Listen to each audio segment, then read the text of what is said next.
As a licensed cosmetologist and a cosmetology instructor, I can tell you that hairstylists curl completely different, and we also use different tools a lot of times than you may be accustomed to seeing. That being said, in this video I'm going to show you how to curl like a pro. Now, as I said it before, you may be used to seeing irons that have more of a spring-loaded clip on there. This one here is more of a Marcel style handle. Now, I like this because it makes it easier to do everything I need to with one hand without me really needing to utilize the other hand to try to do one of these numbers and all that. That being said, professional irons tend to be a little bit more dangerous, so if you require that little portion there, just be careful. We don't tend to have it. Most of our irons are not good for stuff like this here. They're just not. That being said, if you're working with a Marcel style iron, you want to ensure that you're utilizing the handle in a manner that makes sense. So usually I'll go ahead and grip my handle like this here. We'll place 2 fingers underneath. You can hold however is comfortable to you. And basically, to open the clip of the iron to put the hair in, I'll push up with this finger, still holding my pinky here to give balance, because if I let it go, it's a lot easier for my iron to drop. So my pinky helps to give some weight to the back side of the iron. My ring finger will often push up in order to open the clip, and then my index and middle finger will pull back down. Now, of course, the further out you are, the less you can get open. So if you're in here close, you can typically open quite a bit wider. All the way open is here. Then of course you want to ensure that you're able to rotate both directions. Think of like utilizing or using those stress balls, the ones that you can kind of do like this in the hand. We're doing that same type of motion here when we're using our iron. If you're first learning how to do it, I'll tell you now, this is something that you should practice, and you will start to notice, if you've never done it before, eventually that forearm is going to get a little sore on both sides because you're using muscles that you're really not accustomed to using. Now, before we get into the actual curling, I want to ensure that you understand how this iron works so that you're not causing issues like fish hooks, you're not having your curls fall, things like that. So the first thing that we want to understand is the direction that you want that hair to go. So you have your barrel and you have your clip. The clip will always push the hair towards the barrel. So if you want to curl towards the face, then that barrel would need to go towards the face. The clip would face towards the back. Let me show you on the mannequin so you can see. Let's say, for example, that I'm wanting to curl away from the face. If I'm holding this to where my barrel is facing toward the face, it's going to close the hair in and it's going to push the hair in the direction of the face. If I want that hair to come the opposite direction, I've got to place the barrel in the way that I want that curl to go. So if I'm curling away from the face, the barrel comes away from the face, and the clip is going to push the hair towards the barrel. See how it's pushing the hair the other way?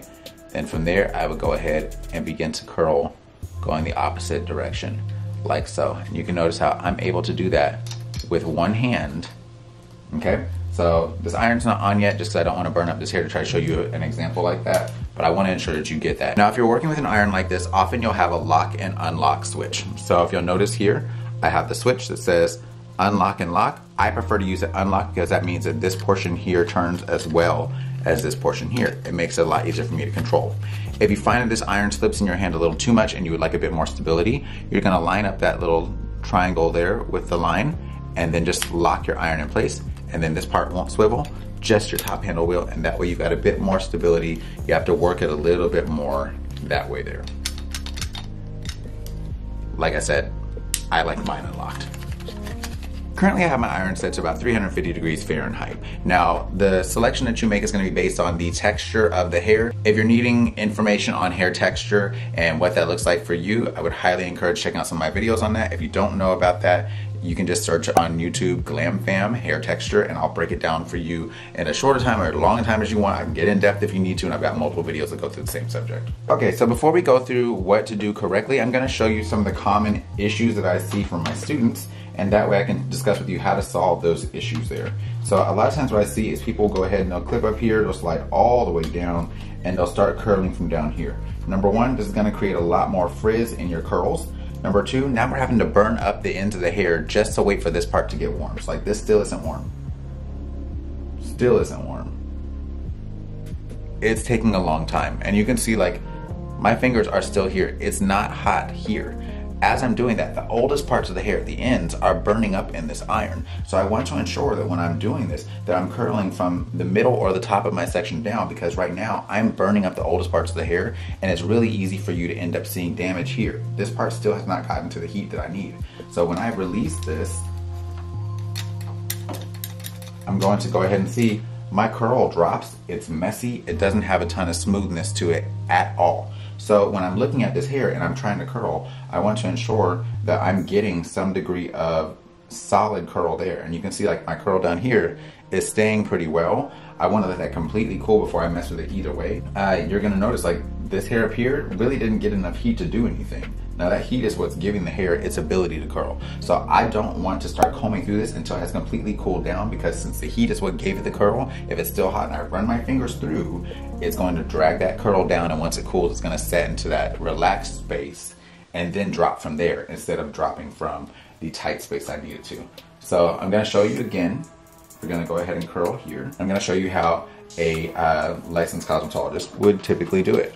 So usually we'll go in and we'll smooth lightly at the scalp area. We're not gonna place it on the scalp, but we'll smooth lightly at the scalp. That allows us to get in there nice and close and ensure that we're smooth even from the base. I'm gonna go ahead and lift this hair up.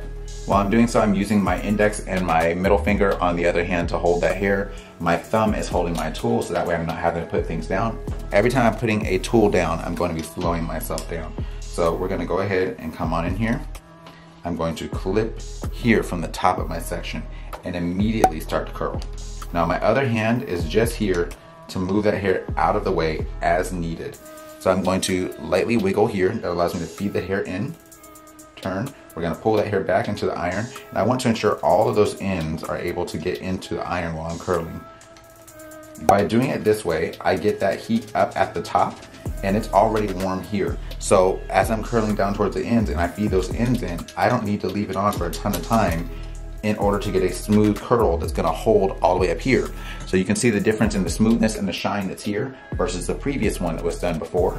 I'm gonna let that completely cool, and then we'll go ahead and finger comb through it so you can see what the difference is and why that holds so well. Now again, while I'm letting this hair cool, I want to express to you just how important it is if you're having issues with curls falling, they're not holding all day, things like that. Of course you can use a holding spray like a hairspray, something like that. But it's honestly more effective for you to just go ahead and let that hair cool down completely before you start combing through it. You can also use clips like these here, these little roller clips. You can find them from your local beauty supply store. They sell them some of everywhere. And they look like these here. You can take those if you wanted to and be able to clip that curl up to the scalp to hold it as tight as possible. By doing that, I'm gonna go ahead and clip at the base so that I'm not denting this hair in up here. So if I'm clipping up here, it's gonna put a dent in the hair that's really hard to hide throughout that hair. In this instance, her hair held pretty well with that curl, so I don't have to worry about that. All right, so that hair feels like it's cool enough. Let me go ahead and zoom you back in here so you can kind of see what's going on. I'm gonna first comb through this bottom curl. I want you to see the quality of that curl. Not super strong, not a ton of shine. It's barely there. Now let's go ahead and comb through the one up top. Do you see the difference in that curl versus the one underneath? So we can get a gorgeous curl in that hair. A lot of times it boils down to how it is that we are applying that there. And you can see even the ends here look more rough. If I zoom you in here, I want you to look at the ends of the first section, which is here, versus the ends of my second section, which is here. Huge difference in terms of how the hair turns out. Now another common mistake that I see from my students is I will see them, like I said, they will not stop and think about which way they should be curling that hair. So if they're wanting to curl it away from the face, remember earlier I said your barrel needs to go in the direction that you're wanting to curl. So if I want to curl away from the face, my barrel should be facing the other way. My clip is going to push the hair into the barrel. Let's see what happens when you do it the opposite direction. So if I'm clipping and it's going towards the face and I begin to curl away from the face, notice this little hard bend here. Do you see how that hair bent in the iron? As I'm doing that, I'm going to go ahead and curl, and it's going to begin to leave hard lines in the hair. It's also going to cause what we call a fish hook. So it will look like you're curling the hair correctly, but when you start to take this iron out, you'll notice your curl is not going to look as nice. It's going to have lines and things through it. And then as we get down to the ends, you'll notice that the ends have like this hard little hook in them. We call that a fish hook. So instead of you having a smooth curl that goes all the way down, you're gonna have lines throughout there. Depending on the hair, that can be really, really hard to get back out. So you wanna ensure that your iron is going in the same direction that you want your curl to go. So I'm doing that again. let's go ahead and show you again the correct way. I'm gonna go ahead and comb that hair in the direction I need it. Instead of facing towards the face, we're gonna go away from the face. My clip is going to push the hair towards the barrel. So we're gonna go in and close. Starting at the top of my curl, we're gonna go ahead in here and notice this is gonna smooth all the way down. And I wanna ensure all of my ends get in there. Notice as I'm doing that, I'm not over here using my other hand. My other hand is here just as direct as needed. It's not gonna be trying to touch the tip of the iron because again, we don't need it to burn. Now let's go ahead and click and slide out. Okay, and let's come on up here so you can see. So once you see the lines that are in my first curl versus the smoothness that's in this one, all the way down to the ends, no fish hook, solid curl all the way down, versus my first curl, how we had that little hook on the end like that.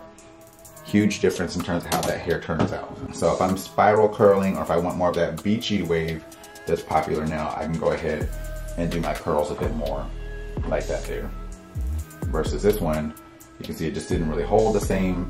It just doesn't look quite as appealing. And you can see how that hard line left these dips and kinks in the hair because we curled the hair in the wrong direction. So if you're noticing some of those issues with your curls, there's a good chance that the technique that you're using is slightly off. So again, looking here under where it's nice and smooth versus here where we've got that indentation. This is the incorrect method. This is the correct method. And I know a lot of people like to say like, there's no such thing as correct and incorrect. Which one do you want your curls to look like? Okay then. Now let's say you're wanting to curl that hair coming out. You can do that as well. So we'll go ahead and bring that hair out and down. Again, taking our iron and lightly smoothing at the scalp. I'm gonna hold that out some because I don't wanna place it on the scalp in order to do that because the scalp hurts, so we don't wanna burn that. Holding out so we can get close to the scalp. And then from there, I can go ahead and slide down. If we're wanting to flip that hair out, I can go ahead and bring that hair on down here and flip out that way. But notice I'm just working gradually down towards the ends. That way we get our smoothness here and we can gradually flip on out there, okay? Now if I'm looking to curl all the way up, then from there, I'm gonna go ahead and just make sure my ends are staying out of the way. Clicking all those ends in there, curling up. We are warm, so I'm gonna wiggle and click out. And we'll let that hair cool completely before we start messing with it. So the way that you choose to use your iron is going to impact the type of curls that you get. And that's extremely important when it comes down to curling the hair and knowing which way you want to go and getting some sort of consistent result to your curls. If you'll notice before I start curling, I also detangle my section. That's because if there are any tangles in the hair, I don't want to set those in place either. So keep in mind that heat that we're using is setting that hair in place. It's causing that hair to stay like we need it to. So I always want to ensure that hair is detangled beforehand, and that way I can gradually add this hair in here without having any major issues. As I'm working with this hair, I want to ensure it's smooth from top to bottom, freshly detangled. It's not going to be tangled up. So if your hair is naturally curly, naturally coily, naturally kinky, blowing that hair smooth before you put the heat to it is going to be much more important. Even if your hair is naturally straight, a good blowout, not just blow drying the hair all over the place, but smoothly blow drying the hair will allow you to get a smooth curl when you're going in with your curling tools like this here. I hope that this video showing you some of the different techniques on how to curl like a pro has been extremely helpful. If so, let me know down in the comment section below. And if you find videos like this to be valuable, please don't forget to subscribe. Until next time, take care, God bless, and stay glam. And you know I love you, boo. Bye.